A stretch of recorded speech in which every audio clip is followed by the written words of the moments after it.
Sud Radio, ça va mieux en le disant. Jean Dorido. Bonjour Jean. Bonjour Jean-Marie, bonjour à tous. Docteur en psychologie, fondateur de l'application Zenfi et auteur de ce livre, Le bonheur est une science exacte. C'est publié chez Larousse. Vous revenez sur l'information du week-end dernier. Plus d'1 milliard de personnes obèses sur la planète. L'explosion mondiale de l'obésité, mais vous penchez sur un aspect différent de celui de la santé publique. C'est la souffrance psychologique qu'entraîne l'obésité, c'est-à-dire... Oui, eh bien c'est-à-dire Jean-Marie que l'obésité, c'est important de le rappeler, de souligner, c'est une maladie. Et en plus des problèmes physiques que cette maladie entraîne, l'hypertension, le diabète, les maladies cardiovasculaires, entre autres, eh bien, les personnes malades d'obésité, eh bien, elles souffrent également de stigmatisation. Et en psychologie, la stigmatisation, c'est un sujet qui est étudié depuis très longtemps. La stigmatisation, c'est quoi en réalité? Eh bien, c'est le fait qu'une personne se retrouve mise à l'écart. Une personne ou un groupe de personnes, elle est mise à l'écart, elle est marginalisée. Et des études montrent que la souffrance psychologique qu'entraîne la stigmatisation, eh bien cette souffrance est telle qu'elle finit, au dire même des personnes stigmatisées, d'être pire, d'être plus douloureuse que la maladie elle-même. Alors Jean, vous avez raison de le soulever parce que c'est un vrai problème que cette stigmatisation, on a tous entendu parler de la grosse ou du gros. Par exemple, je donne les exemples les plus triviaux, on parle même aujourd'hui de grossophobie. Mais alors comment la psychologie peut expliquer ce phénomène? Eh bien en fait, la stigmatisation, c'est en réalité une forme de discrimination. Et ça, c'est la psychologie sociale qui étudie la discrimination. Et il faut comprendre que psychologiquement, il y a 3 niveaux. Vous avez d'abord les stéréotypes, vous avez le niveau suivant, je dirais, ce sont les préjugés, et le niveau ultime, la discrimination. Au départ, les stéréotypes, c'est quoi? Ce sont des clichés qui vont concerner un groupe de personnes. Et ça, on ne peut pas lutter contre ces clichés parce que le cerveau, il fait des catégories. On appelle ça des catégories sociales. Le problème, c'est que très souvent, ces clichés sont très négatifs.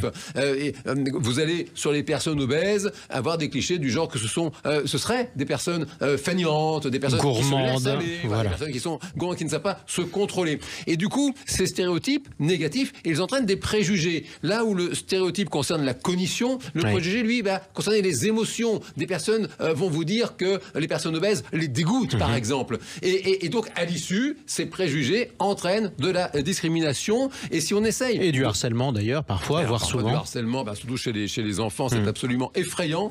Et quand on essaye de comprendre, si vous voulez, quelle est la source, l'origine de ces stéréotypes tellement négatifs sur les personnes qui souffrent de cette maladie qu'est l'obésité, il y a cette idée qui est une erreur, qui est une croyance erronée, que le poids serait quelque chose qui se contrôle. Et cette fausse croyance, on pourrait dire, ce qui est terrible, c'est qu'elle se propage même au corps médical, au personnel soignant, avec une véritable grossophobie médicale à l'arrivée. Grossophobie médicale, tiens, c'est quoi ça? Parce que vous y allez un peu fort. Eh bien, ça y va fort. Pour autant, ce que rapportent les personnes obèses, elles souffrent vraiment d'une grossophobie médicale, c'est-à-dire que vous avez des personnels soignants, ça va vraiment à tous les niveaux de la chaîne de soins, si j'ose dire, eh bien, qui les rejettent et qui vont avoir des attitudes profondément dévalorisantes, voire humiliantes. Vous avez des retours d'expérience absolument effarants et effrayants. Une jeune femme qui s'entend dire, par exemple, dans un centre de PMA,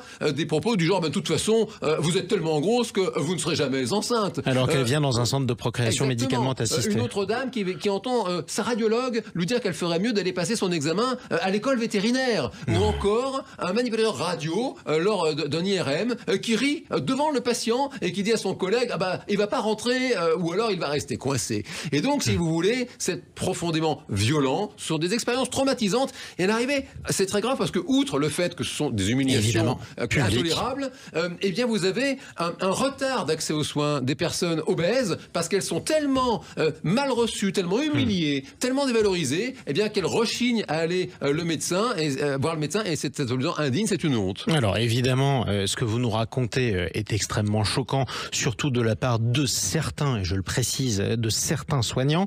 Mais alors, quelles sont les solutions qu'on peut mettre en place? Vous l'avez dit, Jean-Marie, c'est à valoriser les bons exemples avec de l'information l'éducation et de la formation. Informer les médecins sur ce qu'est cette maladie de l'obésité et puis les former à la prise en charge des personnes souffrant d'obésité. Ce n'est pas tant de leur apprendre à traiter cette maladie que de leur apprendre à prendre en charge les malades obèses. Vous avez un autre retour, un médecin qui dit à une dame souffrant d'obésité « Attention, vous allez casser ma table d'examen ». Bon, ça c'est intolérable, ça ce n'est plus possible. Donc il faut former les médecins, il faut former les personnels soignants à prendre en charge les personnes atteintes de cette maladie qu'est l'obésité parce qu'elles méritent le respect comme tout un chacun. Et puis elles en ont encore plus besoin que les autres parce que effectivement ça a des conséquences graves sur leur santé.